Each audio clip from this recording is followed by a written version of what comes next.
hemos decidido hacerlo virtual, porque no podemos estar todos en el aula, ¿no? Nos han observado. Bueno, ya vamos a estar hablando de eso después. Bien, jóvenes, vamos a ver ahora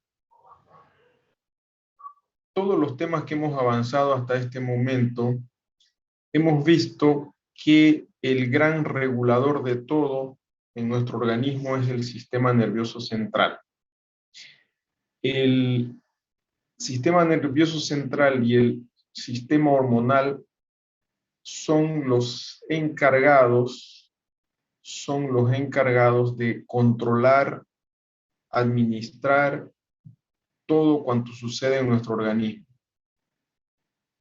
Y hay quienes dicen que el sistema nervioso central y el sistema hormonal son uno solo y hablan de un sistema neuroendocrino o neurohormonal.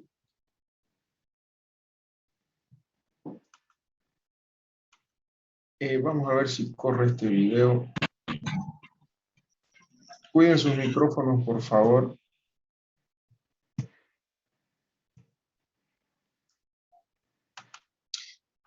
No corrió un videito que quería mostrarles, no sé por qué. Bueno, el sistema nervioso central es realmente excepcional, es muy complejo por todos los procesos mentales y las acciones e interacciones que realiza y que controla. ¿Por qué? Porque recibe en primer lugar un montón de información, millones de datos de los distintos órganos de los sentidos.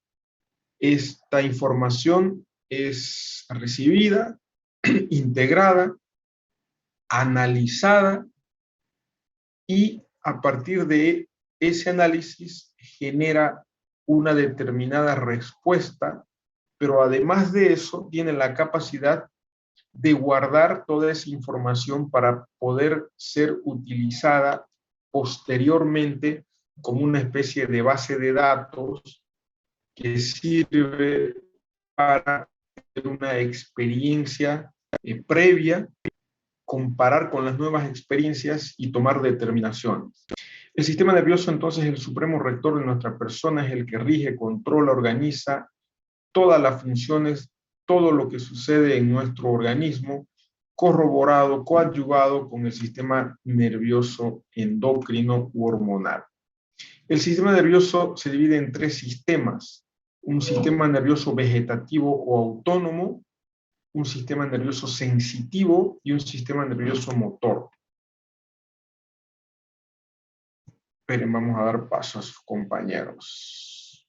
El sistema nervioso sensitivo. A ver, nosotros estamos conectados con nuestro medio ambiente, estamos conectados con todo cuanto nos rodea gracias a los sentidos, gracias a los receptores sensitivos que son responsables de nuestra adaptación sensorial con el medio que nos rodea. Estos receptores sensitivos recogen los estímulos, frío, calor, luz, ruidos, etc. Todos los estímulos y sensaciones es recogida, captada por los receptores sensitivos, y toda esta información es llevada al sistema nervioso central, que analiza e interpreta esta información y tiene la capacidad de generar una respuesta.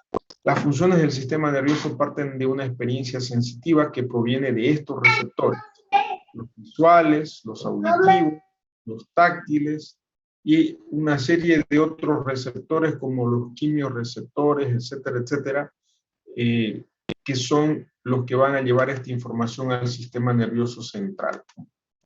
Esta experiencia sensitiva produce en algunos casos una reacción inmediata desde el cerebro, una respuesta.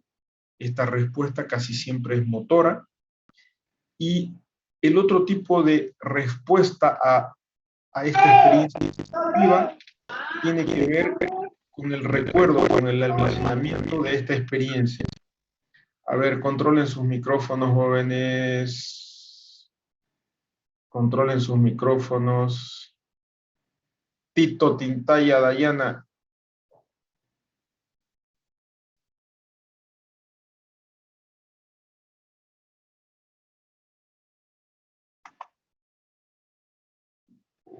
No puedo silenciarlo.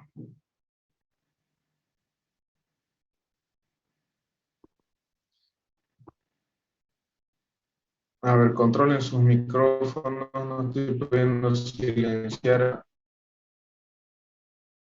Dayana.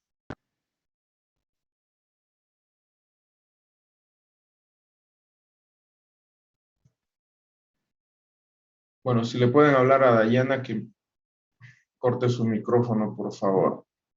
Bien, les decía que otra parte de la información es almacenada y queda como una experiencia, como un recuerdo. Esta experiencia o recuerdo puede durar minutos, horas, días, incluso años, y nos sirve para determinar, para comparar con las nuevas experiencias y determinar reacciones posteriores. ¿Sí? Ejemplos podemos poner un montón. Por ejemplo, a ver, una persona que sufre, no sé, un golpe o se quema con una vela, por ejemplo, esa experiencia pues le va a servir de que el fuego lastima, duele, destruye tejido, etc. La siguiente vez que se exponga ante la misma experiencia, va a recordar que lastima, duele, quema, etc. y no cometerá el mismo error nuevamente o tomará precauciones. Entonces, decíamos que el sistema nervioso sensitivo nos conecta con el medio exterior, recoge información, la cual es analizada y puede generar una respuesta. Esta respuesta viene a través del sistema nervioso motor o efector, que viene a ser una de las funciones más importantes del sistema nervioso central, porque mediante este sistema se controla las distintas funciones corporales, ya sea mediante la contracción de músculos esqueléticos de todo el cuerpo, y gracias a eso nos movilizamos, mediante la contracción de los músculos lisos de los órganos internos. De esa manera funciona el aparato respiratorio, el corazón, el aparato digestivo, el sistema urinario, etcétera, todo lo que ya hemos visto y que tiene que ver con los músculos lisos y que no lo podemos controlar nosotros, sino el sistema nervioso autónomo, y o la secreción de las glándulas exócrinas y endócrinas, que son el complemento del sistema nervioso y que cumplen el resto de las funciones. Entonces, todas estas acciones son funciones motoras del sistema nervioso en respuesta, la mayoría de las veces, a una acción o una señal del sistema nervioso sensitivo. Por lo tanto, se denominan efectores a los músculos y a las glándulas porque llevan a cabo las funciones ordenadas por las señales nerviosas de tipo motor que vienen del sistema nervioso central. Ahora, una de las funciones más importantes del sistema nervioso consiste precisamente en procesar la información, y esto nos diferencia por mucho del reino animal. Esta información que llega, o sea, aferente, para elaborar una respuesta motora adecuada, la mayoría de las veces consensuada, analizada en base a experiencias previas, ¿sí?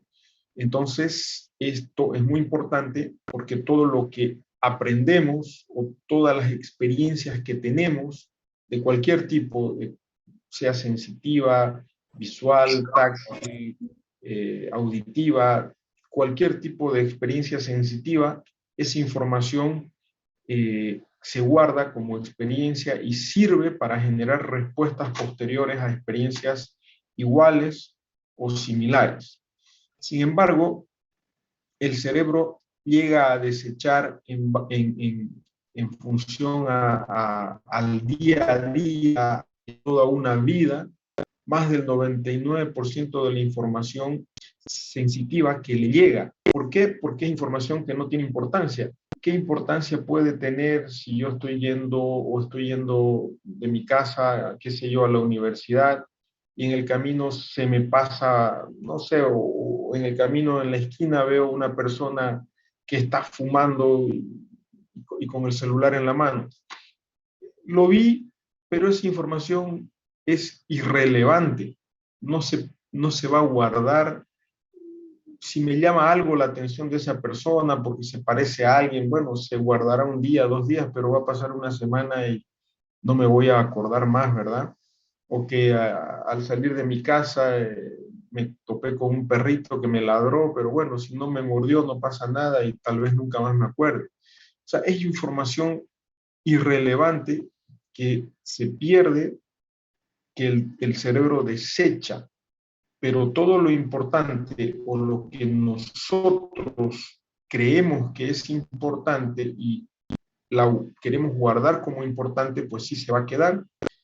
Una conversación, eh, un color, un olor, una primera experiencia, qué sé yo, de una salida con la pareja, la novia, el novio, eh, un perfume. También pueden ser experiencias malas, que estábamos saliendo y nos mordió ese perro que les decía. Eso no lo vamos a olvidar porque puede ser una experiencia mala. Entonces, toda esa información que nosotros queremos que se quede, se puede quedar. Normalmente desechamos porque no notamos y no es importante en la mayoría de los casos, por ejemplo, el contacto con la ropa que tenemos, el zapato, el asiento. Esa información sirve por un momento, pero posteriormente se desecha, no queda como información guardada. Eh, de todo lo que miramos en un minuto o en un segundo, la mayoría, casi el 100% de esa información se pierde, no la guardamos, excepto, por ejemplo, en este momento, quienes están prestando atención y están mirando esta clase, están poniendo el énfasis que el cerebro necesita para guardar o por lo menos intentar guardar esta información. Cuando no estamos atentos, cuando estamos haciendo más de una cosa a la vez, hay quienes están supuestamente frente a su celular o a su computadora en este momento, pero están chateando o están atendiendo otra cosa, pues la concentración que tienen con esto que teóricamente en este momento es más importante, no es suficientemente fuerte como para que el cerebro la guarde. Quiero decir, en otras palabras, que yo conscientemente tengo que darle la importancia necesaria para que esa información el cerebro la guarde. Si estoy haciendo varias cosas a la vez, no le estoy dando la importancia necesaria, entonces el cerebro no guardará esta información como algo relevante. Y eso es lo que sucede, como vamos a ver más adelante, a la mayoría de nosotros o de ustedes al momento de estar estudiando. Cuando están estudiando, si bien están concentrados en una lectura, en un texto, pero a la vez están haciendo muchas cosas o están con el chat, con el Face, con el WhatsApp, con la música, que el perro que ladró, que el vecino que gritó, que la familia que lo llama a uno, etcétera, etcétera. Entonces, no estamos dándole la importancia que necesita a la información que queremos guardar. Por lo tanto, esa información pasa a ser irrelevante para el cerebro y no se guarda o no se guardará como uno quiere. Entonces, cuando una información sensorial importante excita la mente, las regiones integradoras y motoras del encéfalo se generan, se integran y generan una respuesta conveniente. A eso se llama función integradora del sistema nervioso. Por ejemplo, cuando ponemos la mano en una estufa caliente, la respuesta conveniente es retirar la mano. Otras respuestas asociadas, porque me estoy quemando, será separar todo el cuerpo o emitir un grito de dolor dependiendo. Entonces, es una función integradora. Por eso es que el sistema nervioso está compuesto por el sistema nervioso central y el sistema nervioso periférico. El sistema nervioso central, obviamente, es el cerebro, y tiene el sistema nervioso periférico que conecta todos los nervios y todos los receptores sensitivos con la médula y el encéfalo. El cerebro se haya dividido en, perdón un segundito,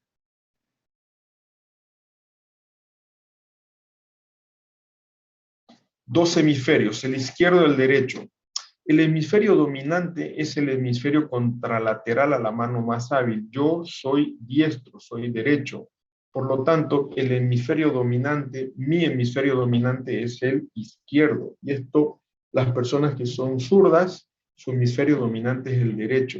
Hay quienes dicen, y hay suficiente evidencia para afirmar, que las personas que son zurdas son más inteligentes que los diestros. Esto hay que demostrarlo, no es solamente porque está escrito. Ahora, en cuanto a las funciones del cerebro, fundamental, la corteza, la parte más externa del cerebro, es donde se almacena toda la información, es el lugar de almacenamiento al que se llama memoria. La corteza, sin embargo, nunca funciona sola, está asociada con los centros inferiores. Es decir, se necesita para llegar a la corteza una serie de conexiones e integración para sacar información de la corteza. Toda experiencia se convierte en memoria, toda información se convierte en memoria, pero, como les decía, toda esta información, toda esta experiencia se le debe dar la importancia que nosotros queremos o necesitamos para que se quede guardada como memoria. Y esto tiene que ver que se quede guardada por el tiempo que nosotros queremos que se quede. No es lo mismo leer, yo puedo leer el periódico, puedo leer una revista de Condorito, y esa información que estoy leyendo de pronto no me interesa como una información para que se quede guardada toda la vida.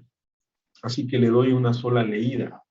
Sin embargo, si yo quiero que esta información, estoy leyendo un texto, un libro, dentro de lo que es mi profesión, y yo quiero que esa información se quede, entonces tendré que darle la importancia necesaria, el énfasis necesario, para que a partir de estas 10.000 millones de neuronas que tiene el cerebro y que tiene múltiples conexiones entre sí llamadas sinapsis, y estas sinapsis son las que van a formar una especie de huellas, como vamos a ver más adelante, y que se van a convertir en los sitios donde se guarda la información.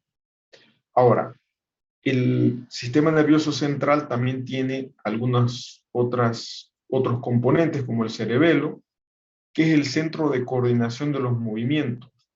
Los tipos de movimientos, tenemos dos tipos de movimientos, los finos y los no finos, vamos a decir así. Los movimientos finos son movimientos hábiles, precisos, por ejemplo, los que realiza la boca, lengua, manos, dedos, y los movimientos burdos o no finos son menos hábiles, no son tan precisos como los otros, caminar, sentarse, andar, incluso correr. Ahora, toda esta información, todos estos movimientos son controlados, ojo, controlados, no he dicho que se generan por el cerebelo. El cerebelo es una especie de aduana o de control de calidad de los movimientos para que estos se mantengan en su característica como finos o no finos. Una lesión en el cerebelo va a ocasionar una incoordinación del movimiento, a lo que se llama ataxia, pero no va a producir nunca parálisis porque el movimiento en sí no se genera en el cerebelo, se genera en la corteza motora. Por eso les decía, el cerebelo es una especie de aduana de control de calidad. sí regula y coordina los movimientos, pero no es el encargado de generar. El tronco encefálico, ubicado por delante del cerebelo y por debajo del cerebro, está el bulbo, la protuberancia y el bulbo, protuberancia y pedúnculo. El bulbo es la parte más baja, la protuberancia al centro, el pedúnculo cerebral más arriba. Aquí, en el tronco encefálico, se encuentran los núcleos de los pares craneales.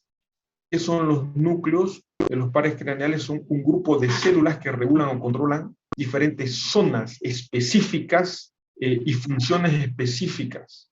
Son 12 pares craneales que van a controlar funciones específicas cada uno de estos nervios. Es decir, a partir de estos núcleos se generan los nervios que salen o llegan, y ya vamos a ver más adelante.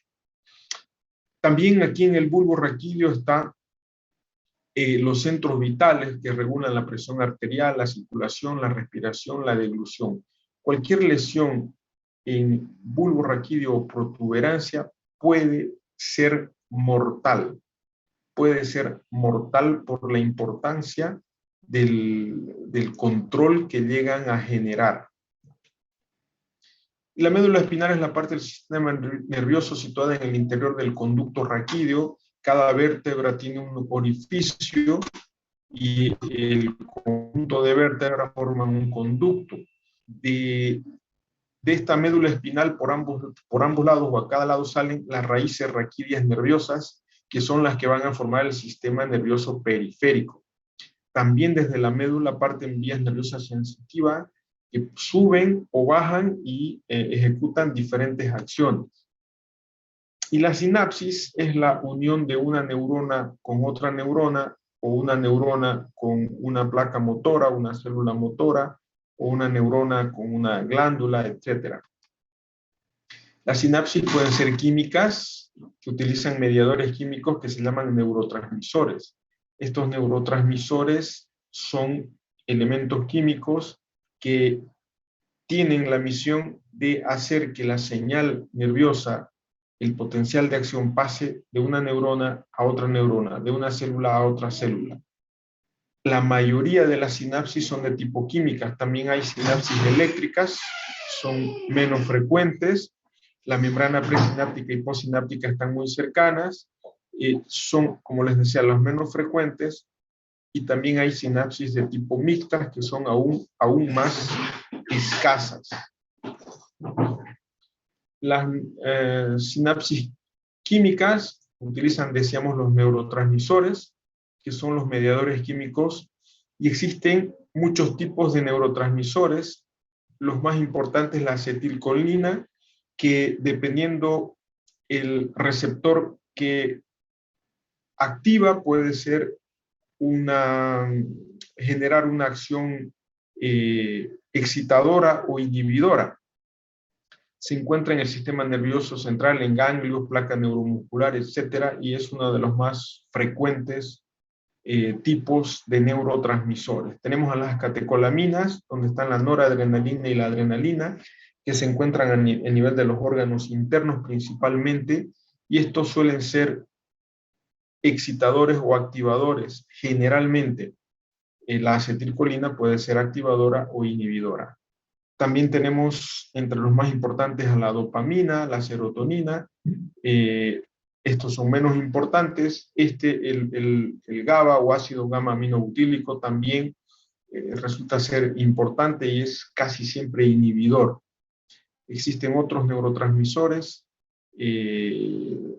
como la oxitocina, glucagón, que por su característica química también son catalogados como hormonas, pero les comento que las hormonas precisamente son neurotransmisores, porque una hormona la mayoría de las veces funciona como un mensajero, es decir, la hormona lleva una orden o una misión que se debe cumplir en otra célula.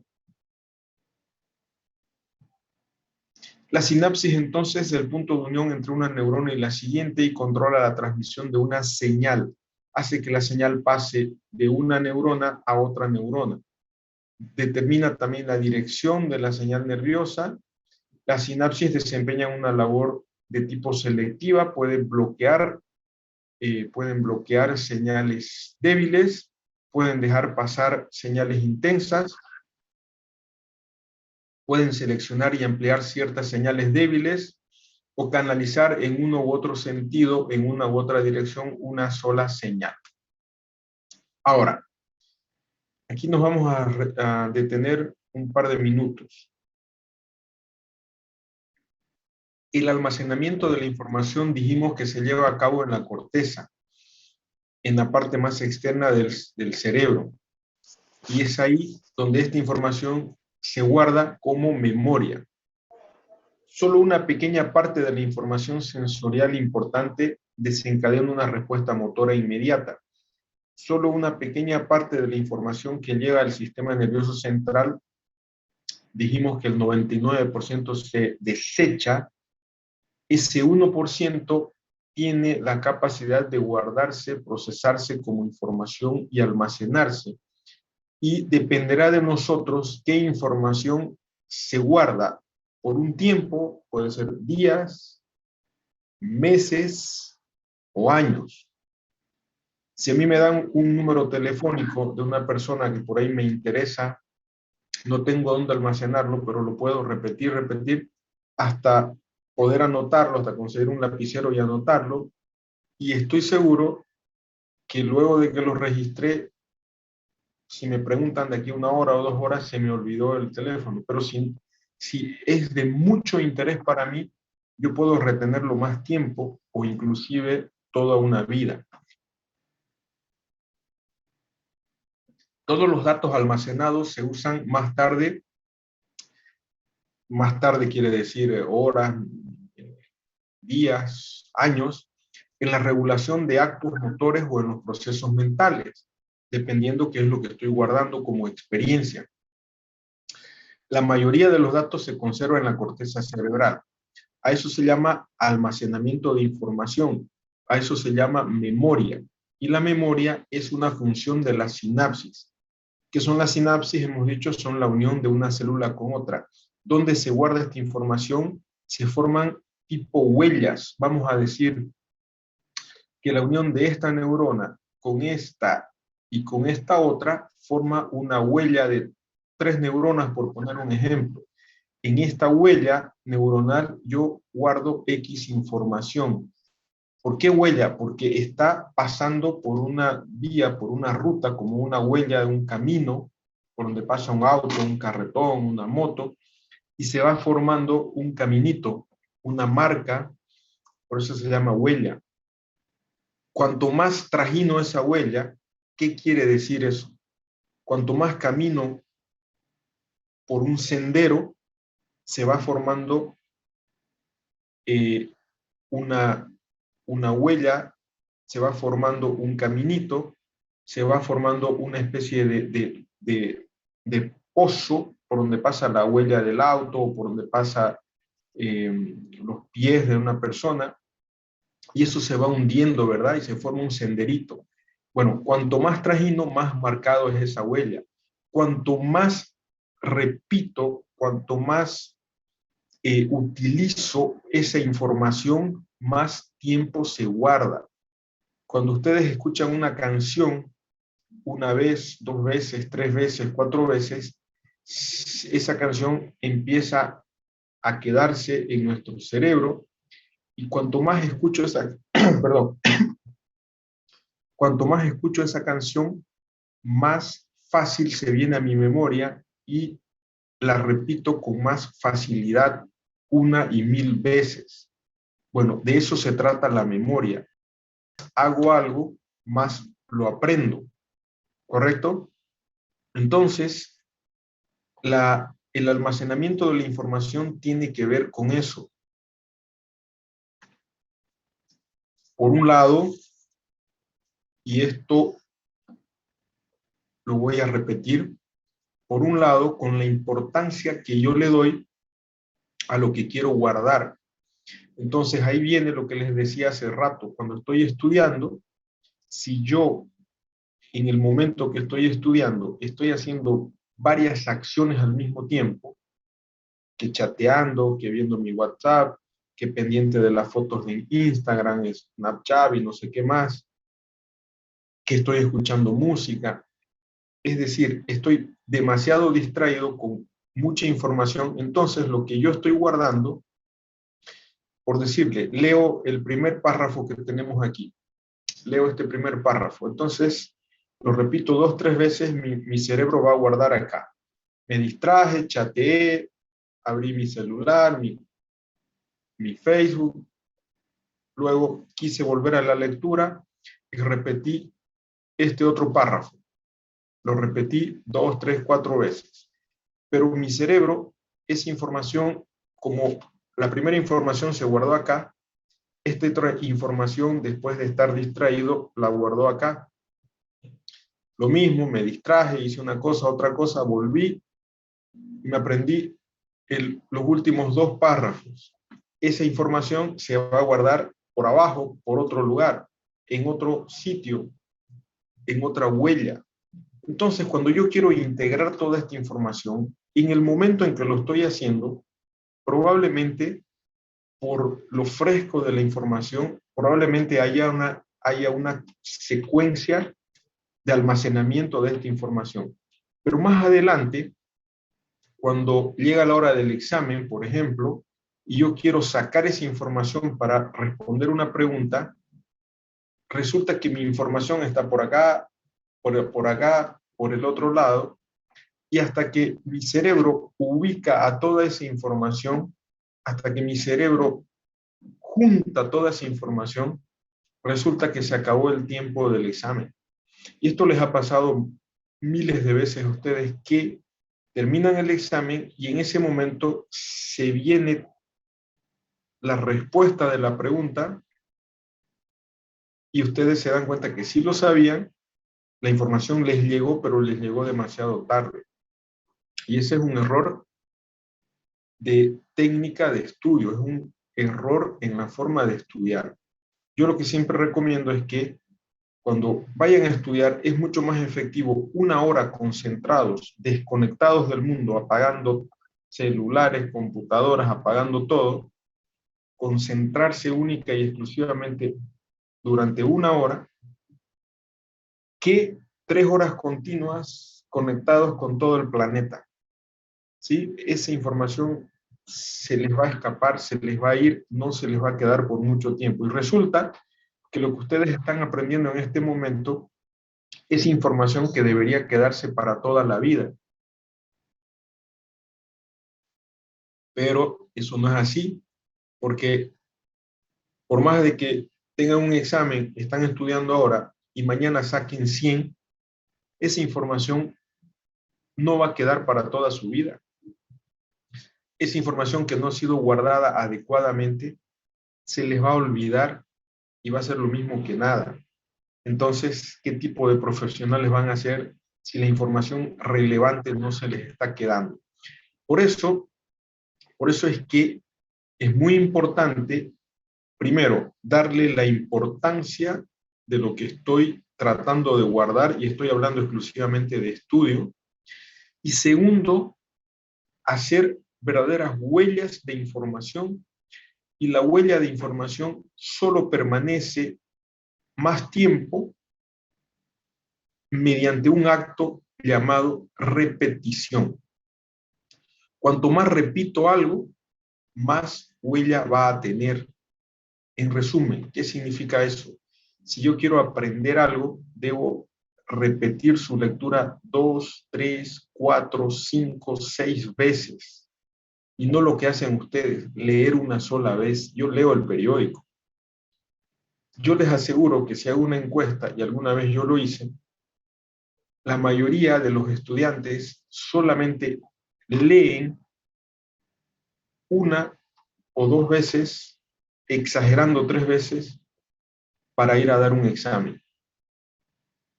Para mí, eso es va a dar como resultado un profesional mediocre. Y una vez tuve la oportunidad de hacer una encuesta y le pregunté a 10 de mis mejores alumnos cuántas veces habían leído para ese examen. La mayoría me dijo, no, todos de esos 10 buenos alumnos me dijeron más de 4 veces, un promedio de 5 y 6 veces leyeron el tema. Esas personas serán excelentes profesionales. Entonces, mi mensaje es, ustedes quieren ser buenos estudiantes, recuerden esto, deben leer su información más de 4 o 5 veces, pero concentrados y dándole la importancia que necesita, porque no sirve leer 3 veces, 4 veces, 5 veces, si al mismo tiempo están conectados con todo el planeta, incluyendo la galaxia entera.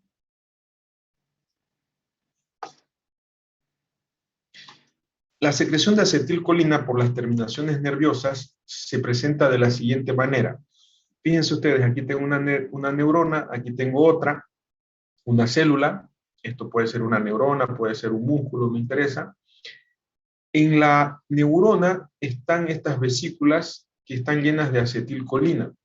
Aquí está lo que se llama barra densa y los canales de calcio. Cuando llega un estímulo nervioso, cuando llega un potencial de acción, hace que estos canales se abran e ingrese calcio. El calcio en la barra densa ocasiona la atracción de las vesículas con acetilcolina para su liberación a la hendidura sináptica. Pero también se puede liberar directamente por esta vía. La acetilcolina va a dirigirse a los receptores de los canales de sodio y calcio que hay en la siguiente célula. Al unirse con estos receptores de acetilcolina, estos canales se abren. Al abrirse estos canales, empieza a entrar sodio y o, dependiendo de la célula, calcio. ¿Sí? ¿Se acuerdan que hicimos una clase de potencial de acción? Bueno, aquí está entrando el sodio, que va a generar la despolarización de esta célula y generando el potencial eléctrico. Aquí hay un potencial de acción y eso lo hemos visto en nuestra primera clase de laboratorio. Posteriormente se cierran estos canales y aquí viene la acetilcolina esterasa que va a limpiar la acetilcolina para que no siga estimulando, para que se corte el estímulo. Esta acetilcolina se recicla una parte, otra parte se neutraliza, ya no interesa, y aquí concluye la transmisión en la placa neural. De esta manera, el potencial de acción pasó de esta neurona a la otra. ¿Cuál es el siguiente paso? Bueno, aquí se ha generado el potencial de acción y como ya vimos en su momento, el sodio ha entrado, posteriormente se abrirán los canales de potasio, va a salir el potasio y esta célula que se ha despolarizado, se va a repolarizar, pero eso ya viene después y eso ya lo habíamos visto. Aquí estamos viendo cómo se transmite una señal nerviosa de una célula a otra. ¿Y qué es lo que se llama eso? Generación del potencial de acción. Y eso lo hemos visto en una clase especial. Ese potencial de acción se dirige por toda la membrana celular y si esta es una placa o célula muscular, ese potencial de acción va a activar unos canales para apertura de calcio. El calcio entra, también del retículo endoplasmático, el calcio de aquí abre otros canales, el calcio sale, y ese calcio viene y activa el sistema de miosina y actina para la contracción muscular. Entonces, de esta neurona ha pasado a una célula muscular y el potencial de acción, y ese potencial de acción genera el movimiento muscular. Posteriormente, para que acabe la contracción muscular, el calcio se guarda. ¿Se acuerdan que dijimos que había 3 lugares donde había ¿qué se llama? Los canales con transporte activo? Dijimos la bomba sodio-potasio, el canal de hidrogeniones y los canales de calcio. Bueno, uno de ellos dijimos que estaba en los retículos endoplasmáticos, que guarda el calcio para que se termine la contracción muscular, ¿sí? Y de esa manera se completa, en este caso, gracias al potencial de acción que pasó de esta neurona a la célula muscular, generó la contracción muscular y ahí se acabó. Bien, para ir terminando, vamos a hablar de la fisiología sensorial, la sensibilidad somatoestésica. Dijimos que nos conectamos con el medio exterior a través de los receptores sensitivos. El ser humano se conecta con el mundo que le rodea mediante los receptores sensitivos. Son las sensaciones que podemos percibir, las denominadas sensaciones sensoriales, como la vista, el olfato, el oído, el gusto. Hay otras sensaciones a las que denominamos sensaciones sensibles o táctiles, que les vamos a llamar sensibilidad somatoestésica. Los impulsos que llegan al sistema nervioso, dijimos, vienen de los receptores sensitivos. Estos receptores sensitivos detectan tacto, sonido, luz, dolor, frío, calor. Estos receptores tienen, pregunta de examen, la misión de convertir ese estímulo, cualquiera de estos, tacto, sonido, luz, dolor, frío, calor, ese estímulo en una señal nerviosa. Lo que acabamos de ver en un potencial de acción.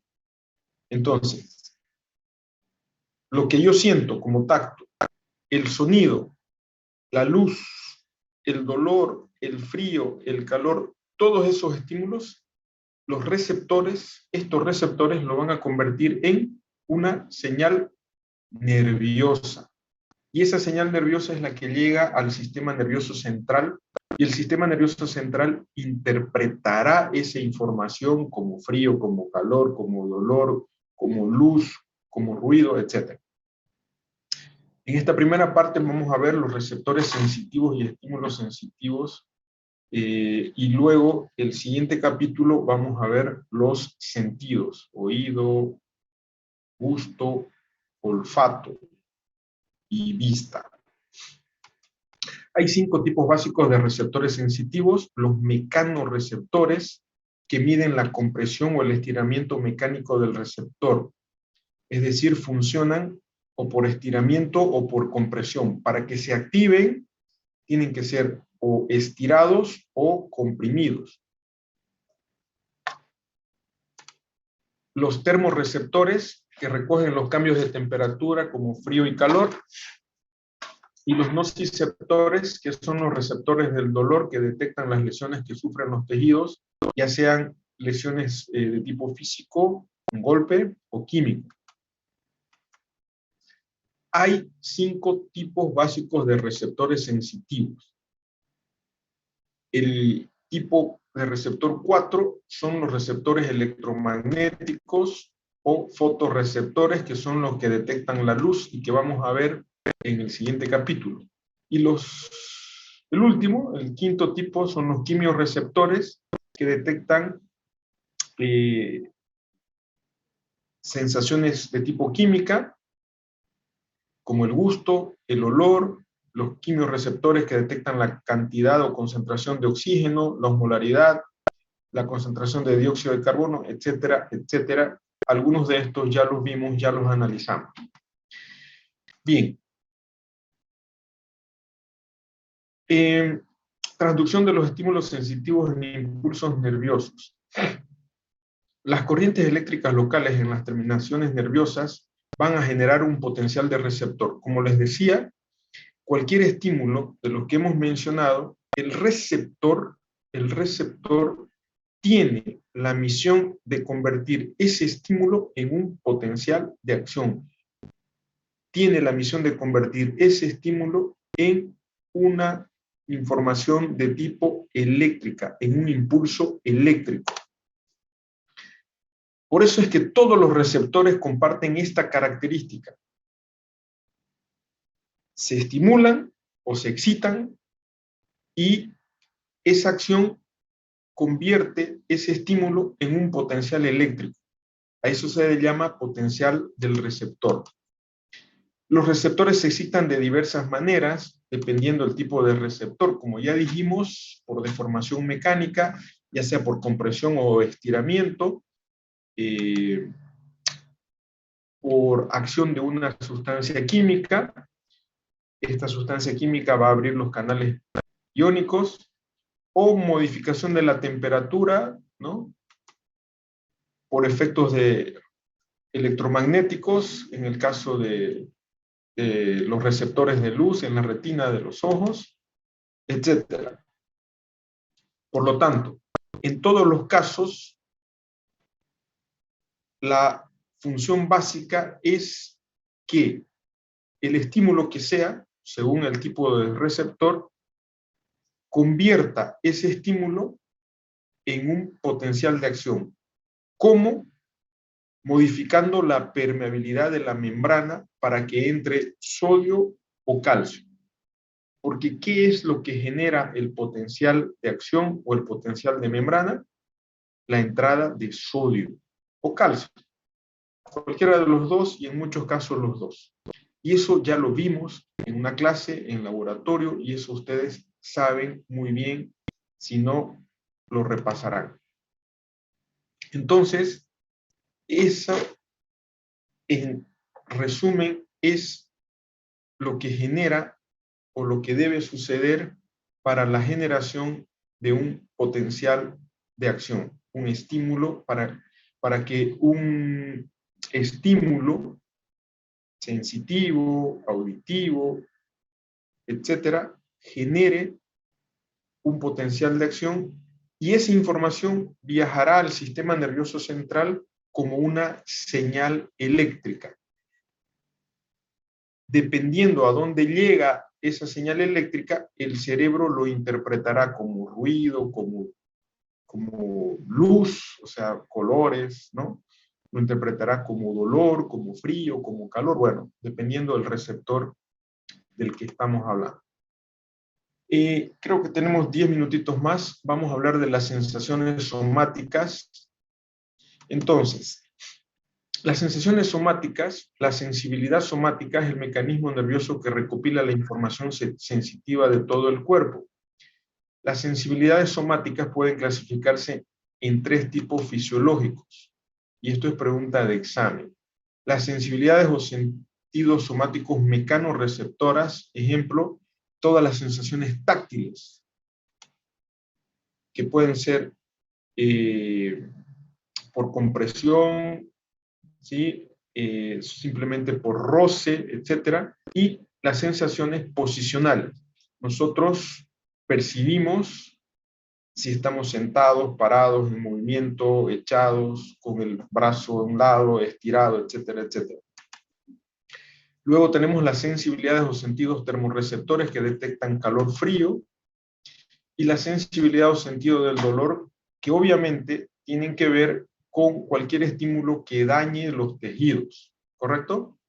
Entonces, las primeras, la sensación táctil abarca la sensación de tacto, presión, vibración, cosquilleo, y la posicional, como les decía, la posición estática, ya sea que estemos sentados, echados, etcétera, o en movimiento. Entonces, las sensaciones sensibles, la sensibilidad superficial, se va a dividir en una sensibilidad superficial, una sensibilidad profunda y una sensibilidad de órganos, que son, podemos decir, más profundas todavía. La sensibilidad superficial están los receptores que están localizados en la piel, que van a captar el tacto ligero, la presión, la temperatura, el dolor superficial. La sensibilidad profunda son receptores que están, como su nombre lo indica, más internos, más profundamente en la piel o en tejidos más profundos. Y estos van a captar dolor más profundo, presión o propiocepción. La propiocepción es el sentido de la posición de las articulaciones.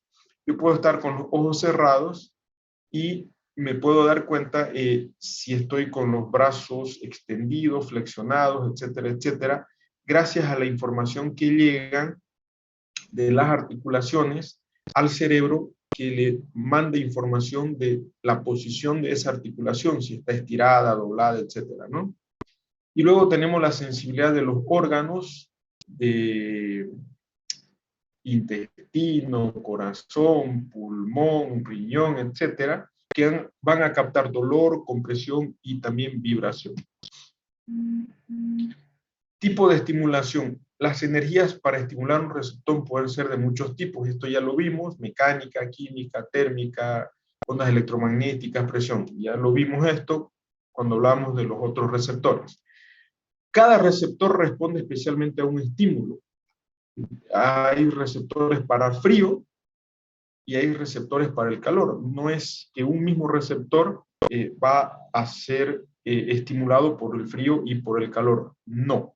Hay receptores específicamente para el dolor, hay receptores específicamente para la vibración, hay receptores específicos para la compresión. Algunos de estos pueden compartir funciones, pero en general hay receptores específicos para los diferentes estímulos. Hay receptores específicos para poder ver, hay receptores específicos para el olor, hay receptores específicos para escuchar, ¿no? Los receptores auditivos, etc. Cuando un estímulo es específico y adecuado a ese receptor, se va a producir la excitación, lo que ya vimos. A eso se llama potencial de receptor, que es una despolarización de ese receptor, genera un potencial eléctrico y esa señal es enviada al sistema nervioso central. Ahora, muchos de los receptores, muchos, no todos, tienen esta ley que se llama de adaptación o acomodación. Casi todos los receptores sensitivos se adaptan a un estímulo constante. Por ejemplo, nosotros estamos, bueno, no sé ustedes, pero la mayoría está con ropa encima. Cuando nos ponemos una X ropa, en ese momento sentimos, nuestro cuerpo, nuestra piel siente el estímulo de la presencia de la ropa en nuestro cuerpo. Al cabo de unos minutos, no es que no sintamos que estamos desnudos o no sintamos la ropa, pero nuestro organismo se adapta de tal manera que deja de percibir o deja de sentir ese estímulo porque se hace constante, es decir, ha habido una adaptación del receptor y esa información pasa a ser irrelevante. Nuestro cerebro desecha esa información, ¿correcto? Entonces ha habido una especie de adaptación. Tal vez esto lo podemos entender un poquito mejor con el olor. Nos ponemos perfume, ese momento sentimos nuestro perfume, excelente, riquísimo, salimos a la calle y pasa unos minutos y nosotros dejamos de percibir el olor de nuestro perfume. Nos topamos con una persona y esa persona nos dice: oye, qué rico tu perfume. Nosotros ya no lo sentimos. Ha habido una adaptación de los receptores del olor a nuestro perfume. Pero las otras personas que están topándose con ese estímulo por primera vez, pues lo siguen percibiendo. Entonces ha habido una adaptación. Hemos tenido una adaptación. Y eso es lo malo, así como el perfume huele rico, pero es lo malo cuando el olor que llevamos encima por falta de aseo personal es malo, es un mal olor. Nosotros nos adaptamos a ese mal olor, no nos damos cuenta que estamos, no voy a decir oliendo mal, hediendo, ¿verdad? Y por supuesto que las personas que se nos acercan nos van a sentir ese mal olor. Bueno, algunas nos dirán, otras no, se alejarán, etcétera, pero nosotros no percibimos. Por eso es que tenemos que ser muy conscientes de esa adaptación de los receptores, en este caso el olfato, y tener mucho cuidado con nuestro aseo personal. Ahora, los receptores del dolor no se adaptan nunca, porque imagínense que yo me adapte al dolor, entonces el dolor es un mecanismo de defensa que evita que yo me lastime o me siga lastimando ante algo que puede estar destruyendo mi piel en este caso. Por eso es que los receptores del dolor en general no se adaptan. En algunos casos, probablemente, y en este mismo tema más adelante, veamos que hay una mínima adaptación, pero el mensaje es, en general, es que los receptores del dolor no se pueden adaptar o no se adaptan porque constituyen un mecanismo de defensa. Existen al menos 6 tipos de receptores táctiles totalmente diferentes. Vamos a mencionarlos a los 6 y son preguntas de examen. Algunas terminaciones nerviosas libres que detectan el tacto y la presión se encuentran en todas las partes de la piel y la córnea del ojo. Estos receptores se llaman terminaciones nerviosas libres. Otro tipo de receptor son los corpúsculos de Meissner. Están presentes en la piel lampiña, es decir, donde no hay pelitos, abundante en la yema de los dedos, en los labios y otras zonas cutáneas que tienen o se necesitan de mucha capacidad de discernir información muy fina. Se adaptan rápidamente después de ser estimulados. Son sensibles al movimiento de los objetos sobre la superficie de la piel, lo mismo que la vibración de baja frecuencia. Tenemos a los discos de Merkel en la yema de los dedos también y algunas zonas lampiñas. Las partes de la piel dotadas de pelo presentan una cantidad menor. Son receptores de adaptación relativamente lenta y son responsables de suministrar las señales estables que permiten determinar un contacto continuo de los objetos contra la piel. Estos receptores, por ejemplo, nos permiten percibir la piel, la ropa que llevamos encima. Los órganos terminales del pelo tienen la característica, como ven aquí en la imagen, de que en la raíz del pelo, esto es importante porque cualquier movimiento de los vellos o pelos estimulan estos receptores y son importantes porque ayudan mucho, básicamente, para detectar objetos de movimiento sobre la superficie del cuerpo. Una mosca, un insecto, al tocar un pelito, pues lo estimula y nosotros vamos a percibir la presencia de este insecto que podría picarnos y transmitirnos alguna enfermedad, etcétera, etcétera. Lo malo es que se adaptan con rapidez. Luego tenemos a los órganos terminales de Ruffini, ubicados en las capas más profundas de la piel, en algunas cápsulas articulares. Se adaptan muy lentamente y son importantes para comunicar el estado de formación del tejido o de la articulación, ¿sí? Las señales de contacto intenso prolongado y de presión, cuando tenemos una ropa muy ajustada, por ejemplo, y los que están en las cápsulas articulares indican el grado de rotación de la articulación, y como les decía, esto sirve para darnos cuenta si estamos con la pierna, el codo estirado, sentados, echados, parados, etc. Y por último, los corpúsculos de Pacini también están por debajo de la piel y en planos profundos. Únicamente son estimulados por una compresión local, se adaptan en pocos centésimas de segundo y son importantes para detectar la vibración del tejido y otros cambios rápidos del estado mecánico de los tejidos, como la presión. Por ejemplo, la detección de la vibración, todos los receptores táctiles pueden participar en la detección de las vibraciones, pero dependiendo de la frecuencia de la vibración. Por ejemplo, los corpúsculos de Pacini pueden identificar estímulos vibratorios que van en este orden de ciclos. Las vibraciones de baja frecuencia estimulan los receptores de Meissner. Estos son de adaptación más lenta que los de Pacini. Esto, que es muy frecuente, el cosquilleo, picor o escozor, depende de terminaciones nerviosas libres.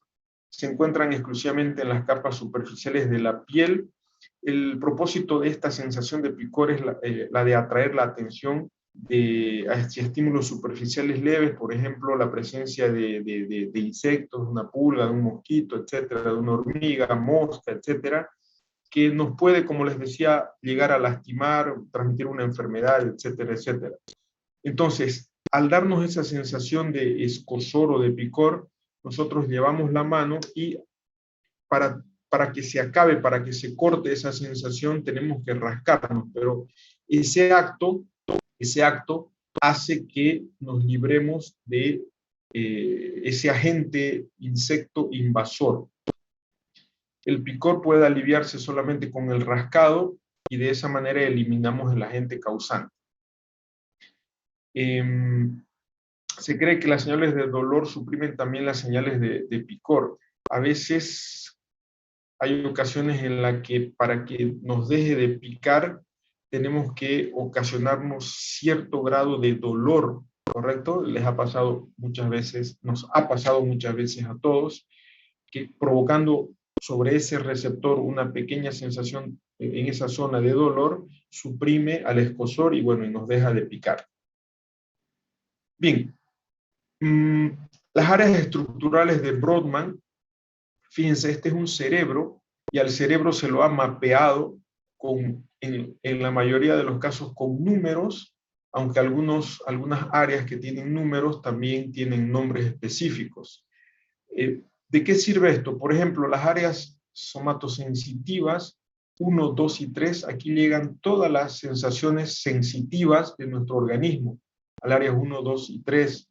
Por ejemplo, el área 17 y 18 tienen que ver con la visión. Toda la información que se capta en la retina llegan a esta área en el lóbulo occipital. El área 41 y 42 están los receptores auditivos. Entonces, dependiendo de qué información estamos hablando, va a llegar a diferentes áreas. Por eso es que cuando hay un tumor, una lesión, un accidente cerebrovascular, dependiendo el área del cerebro que se ve lastimada, ¿sí?, dejará una secuela o consecuencia. Una persona que se golpea o tiene un tumor en esta zona, pues va a quedar ciega.